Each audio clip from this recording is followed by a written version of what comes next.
ठीक है। So good afternoon.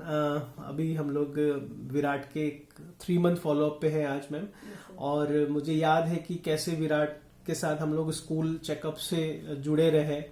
वहां पे कुछ बातें हुई, फिर एक दौर रहा जब वो चीजें हमने एक लॉकडाउन के टाइम पे एक कॉल मुझे आता है सर का, विराट के फादर का। तो उस सिचुएशन में कहीं ना कहीं ट्रीटमेंट ना मिल पाने की वजह से क्या क्या लॉसेस देखे, फिर बाद में भी लॉकडाउन के बाद जो ट्रीटमेंट पूरा हुआ। तो इन ऑल हम आज ही 3 मंथ के फॉलोअप के बाद आपसे ये समझना सुनना चाह रहे हैं कि बहुत सारे ऐसी मदर्स हैं अभी जो कि ये सोच रही हैं कि उनके बच्चों में प्रॉब्लम्स हैं, वो कंफ्यूज्ड हैं कि क्या ये प्रॉब्लम अभी ठीक कराना जरूरी है, क्योंकि मिल्क टीथ हम अभी तक समझते हैं कि हमारे लिए जरूरी नहीं है।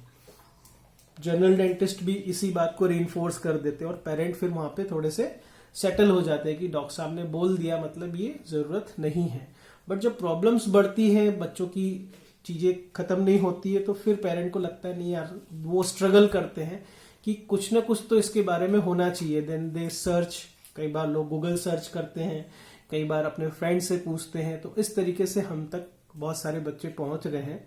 इस इंटरव्यू का जो मेन मोटो हम लेके चल रहे हैं, हम ये लेके चल रहे हैं कि ये सारे बैरियर्स हैं, एक तरीके से ये रुकावटें हैं जहां पे एक्सक्लूसिव पीडियाट्रिक जो एक ट्रीटमेंट बच्चे को मिलना चाहिए, जो वो डिजर्व करता है, जल्दी मिलना चाहिए, वो डिजर्व करता है, उसके बीच में ये सारी अड़चने। कई बार हम सोचते हैं कि अभी जरूरत नहीं है, कई बार हमें सही सलाह नहीं मिल पाती, सही समय पे हम सही जगह जा नहीं पाते।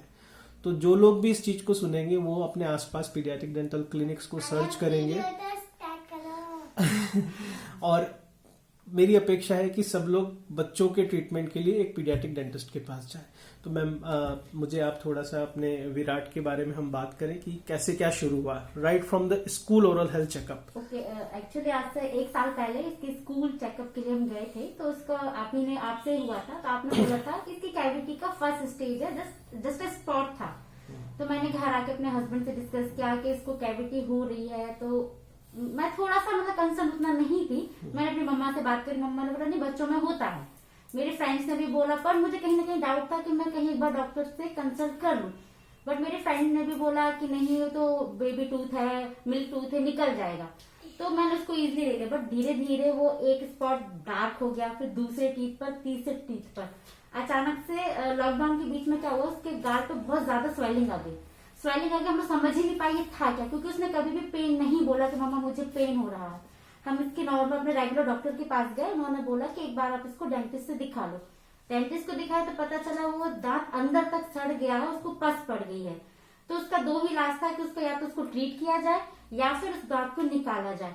पर मेरा बैड लक कि लॉकडाउन लग गया। लॉकडाउन में सर अवेलेबल थे नहीं, तो फिर मुझे एक सर्जन के पास जाके उसका टूथ निकालना पड़ा। उस दिन मुझे समझ में आया कि मेरी छोटी सी लापरवाही मेरे बच्चे के लिए कितनी ही मुश्किल पड़ गई। मैंने कहीं, इवन मेरे घर में बहुत सारे बच्चे जिनके दांत में कैविटीज हैं, बट कभी किसी को पेन नहीं था, तो हम सब लोग यही सोचते थे कि मिल्क टूथ है, निकल जाएगा।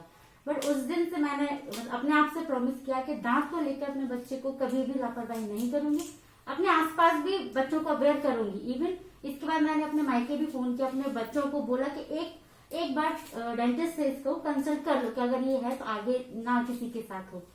तो विराट के साथ भी यही हुआ लॉकडाउन में, बट अब वो ठीक है। उसके 4 दांतों में जो कैविटी थी वो निकल चुकी है। आगे की प्रोसेस है, क्राउन लगना है, उसके लिए भी हम रेडी हैं। और जो टूथ निकला हुआ है तो उसके लिए भी स्पेस मेंटेनर, ये पहले मैं नहीं जानती थी क्या होता है, बट मैंने गूगल पे सर्च किया, फिर मैंने सर से भी कंसल्ट किया। तो क्योंकि जो नया टूथ आएगा तो वो भी प्रॉपर तरीके से निकले, ताकि बच्चे को आगे कभी प्रॉब्लम ना हो।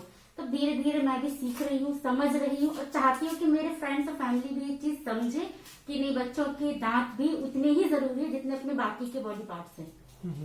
मैम आपके माध्यम से हम एक बात और रखना चाहेंगे कि जब आपने बात करी गूगल सर्च की, तो इस बीच आप हमारा जो अप्रैल में सर का कॉल आया था इमरजेंसी विजिट के लिए, और मैं शहर में था नहीं, और लॉकडाउन में कहीं अपने फार्म हाउस पे मैं अटक गया था, इस वजह से मैं नहीं था। और उस चीज का मलाल मुझे आज भी है कि विराट का वो दांत बच नहीं पाया, और ये मुझे पूरी लाइफ याद रहेगा कि मैं वहां नहीं था, इसलिए एक बच्चे का दांत बच नहीं पाया जो कि बच सकता था। तो यहाँ पे हम एक बात जरूर रीइंफोर्स करेंगे कि जब भी आपको बच्चों की कोई प्रॉब्लम लगे, बेसिकली तो ये सारी चीजें प्रिवेंट हो सकती हैं। इसीलिए हम स्कूल चेकअप्स कैंप्स भी करते हैं, और चेकअप कैंप में आपने देखा भी होगा कि हमने बकायदा आपको एक शीट दी थी जिसमें कि सारी चीजें थी, आपके पास पूरा डॉक्यूमेंटेशन था उस दिन, पर हम निग्लेक्ट कर देते हैं। मेन रीइंफोर्स ये है कि इन चीजों को होने से बचाएं, ठीक है, वो आसानी से हम बचा सकते हैं। दूसरा, हम अगर जल्दी हो भी जाए तो पेरेंट इतना समझदार हो कि उन चीजों को समझ ले कि हाँ ये कैविटीज हैं, या ये दांत में चोट लगी उस कारण से ये स्वेलिंग आ गई है, या दांत टूट गया है, खिर गया है, जो भी कुछ है, जो भी हमारे बच्चों के दांतों के और मुंह के आसपास की प्रॉब्लम्स है, उसके लिए एक पीडियाट्रिक डेंटिस्ट को जरूर दिखाएं। जनरल डेंटिस्ट का परसेप्शन थोड़ा यहाँ पे उतना नहीं होता है, कई बार वो निगेटिव रीइंफोर्समेंट की तरफ होता है कि वो रीइंफोर्स करते हैं बच्चों के दांत है, ज्यादा आप टेंशन ना लें। देन हम लोग पीडियाट्रिशियंस के साथ काम करते हैं, वहां से हमें ये सारी चीजें रेफरेंस और ये सारी चीजें मिल पाती हैं। दूसरा, जैसा कि आपने बताया अपने फ्रेंड सर्कल को, तो आपके माध्यम से मैं और ये वीडियो जब रिकॉर्ड कर रहे हैं, इस माध्यम से हम सबको ये बताना चाहते हैं कि कोई भी कहीं भी अपने बच्चे का फोटो या कैविटी का फोटो खींच के दिखाए गए नंबर पे या मेरे नंबर पे व्हाट्सएप कर सकता है। हम अभी ये चाहते हैं कि हर पेरेंट को कम से कम एक पीडियाट्रिक डेंटिस्ट का ओपिनियन मिले, भले ही वो कहीं भी हो। इवन ओवरसीज के पेशेंट हम लोग ऑनलाइन उनको कंसल्ट कर रहे हैं, यूएस से कॉल्स आते हैं, सऊदी से कॉल आते हैं, एक हमारे पास आयरलैंड से कॉल आया, एक पोलैंड से आया, एक फ्रांस से आया। सारे भारतवासी जहां जहां कहीं हैं, उन लोगों ने हमसे कहीं ना कहीं गूगल के माध्यम से, गूगल पेज के माध्यम से हमको ढूंढा और हमसे बात करी। तो बात करिए, सर्च करिए, हम यही चाहते हैं पेरेंट्स को। उसके लिए हमारे गूगल पेज पे भी बहुत सारी इंफॉर्मेशन है, आप वो पढ़ें। एटलीस्ट हम सब ये समझें पेरेंट्स आज की बच्चों की दांतों की प्रॉब्लम के लिए, जैसे पीडियाट्रिक डेंटिस्ट होते हैं और हम वही समझते हैं कि बच्चों की जनरल हेल्थ प्रॉब्लम के लिए, सर्दी खांसी बुखार के लिए हमारे पास पीडियाट्रिशियन होते हैं, पीडियाट्रिक सर्जन्स होते हैं, पीडियाट्रिक कार्डियोलॉजिस्ट होते हैं, पीडियाट्रिक डर्मेटोलॉजिस्ट होते हैं, पीडियाट्रिक एंडोक्राइनोलॉजिस्ट होते हैं, पीडियाट्रिक इवन साइकोलॉजिस्ट होते हैं। तो ये सारी ब्रांचें हमें बच्चों में अलग करती है, because this is an age specific branch.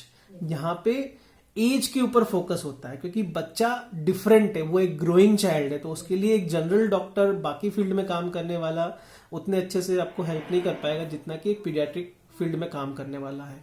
तो एक तो ये चीज, दूसरी चीज ये कि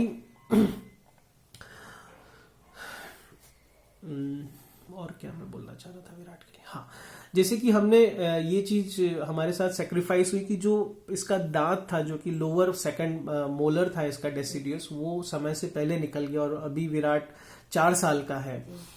वो दांत आएगा करीबन 12 साल के आसपास, और उसके पीछे आना है एक पक्का दांत, जो कि हमारी पहली पक्की दाढ़ है। तो उसके लिए जगह मेंटेन करने के लिए जो आपने स्पेस मेंटेनर के बारे में पढ़ा और हमने पहले भी इस बारे में बात करी, तो वो अब हम नेक्स्ट जो फॉलोअप्स रहेंगे उसमें ये जरूर देखेंगे कि जैसे हमारा पक्का मोलर आने वाला होगा, हम स्पेस मेंटेनर उसके लिए डिजाइन करें। तो ये स्पेस मेंटेनर हमारे प्री मोलर जो है, सेकंड प्री मोलर, उसके लिए जगह बना के रखेगा, और ये अवॉइड करेगा हमारे दांतों में क्राउडिंग और टिल्टिंग ऑफ परमानेंट टीथ। तो इतनी बारीकी से ये सारी चीजें होती हैं। प्लीज प्लीज पेरेंट्स जो भी इस चीज को सुन रहे हैं वो इस चीज को नजरअंदाज ना करें। आपका पास से कुछ नहीं जा रहा है, आपको डाउट है, आप जस्ट एक फोटो खींचिए, व्हाट्सएप करिए, डिटेल्स दीजिए, बच्चे का नाम, बच्चे की बर्थ डेट के साथ आप इस पर डाल दीजिए। हम डेफिनेटली आपकी हेल्प करेंगे। आप कहीं पे भी हो, हम आपको नियर बाय जो भी डॉक्टर फ्रेंड सर्कल में है हमारे, वहां तक आपको जाने के लिए आपको हेल्प आउट करेंगे। That is to be free, है ना। और अगर इससे ज्यादा आपको लगे कि कोई कंसल्टेशन लेनी है तो आप टेलीफोनिकली हमसे कंसल्टेशन भी ले सकते हैं। तो ये भी आप अपने फ्रेंड सर्कल में जरूर बोल सकते हैं।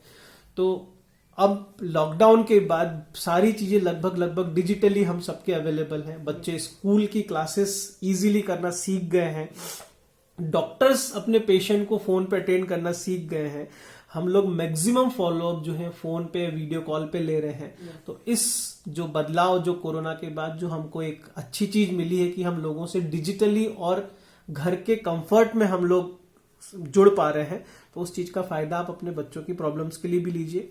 कुछ भी लगे, छोटा सा भी लगे, तो आप उसका फोटो खींच के हमें भेजिए, ठीक है। तो एक तो ये आप अपने फ्रेंड सर्कल में बोल सकते हैं। यूट्यूब वीडियो के माध्यम से भी हम बहुत सारी बातें रख रहे हैं, वो भी जरूर आप लोगों को बोलें और देखने के लिए आप बोल सकते हो। और बेस्ट विशेस टू विराट। अब नेक्स्ट जो 2-3 महीने हैं उसके बाद हम एक एक्सरे और इसका करवाएंगे। ठीक है। उस एक्सरे में देखेंगे कि पक्का दांत कितना क्या बाहर आ रहा है और इस हिसाब से स्पेस मेंटेनर डिजाइन करूंगा और हाँ और उसके बाद हम लोग क्राउन्स भी डिजाइन इसके लिए एडवाइस करेंगे ताकि जो फिलिंग की गई है वो लंबे समय तक सिक्योर्ड रहे। इस बीच ट्रीटमेंट कराने के बाद मैं उन सभी पेरेंट्स को बोलना चाहता हूँ जो ट्रीटमेंट करा चुके हैं हमसे, वो हर बार भूल जाते हैं कि ट्रीटमेंट होने के बाद, दर्द जाने के बाद हमें दिखाना जरूरी नहीं है। मैं सबको ही बोलना चाहता हूँ कि 6 महीने में एक बार दिखाना बहुत जरूरी है, क्योंकि जो भी ट्रीटमेंट किया गया है वो एक आर्टिफिशियल रिपेयर वर्क है। भले कितना भी इसमें एडवांस मटेरियल यूज किया गया है, लेकिन वो नेचुरल टूथ नहीं है। उसको कहीं ना कहीं ऑब्जर्वेशन की जरूरत है, उसको आफ्टर सेल्स सर्विस की जरूरत है। तो वो चीज कभी ना भूलें। आप सब पेरेंट्स हमारे लिए बहुत इंपॉर्टेंट हैं। हम अपने हर पेरेंट के साथ बहुत अच्छे से डिजिटली जुड़े हैं, हर चीज डॉक्यूमेंटेड है, हर पेरेंट का नंबर अलग से डॉक्यूमेंटेड है। आप जब भी हमें डिजिटली कांटेक्ट करेंगे हमें पता रहेगा कि ये पेशेंट उन्होंने हमें ये बात भेजी है, तो हम उसको रेडिली और प्रॉम्प्टली उसको रिप्लाई भी करते हैं। तो ये सारी चीजें भी आप जरूर ट्रीटमेंट के बाद फॉलोअप में लाइए और हर 6-6 महीने में हम देखेंगे, है ना।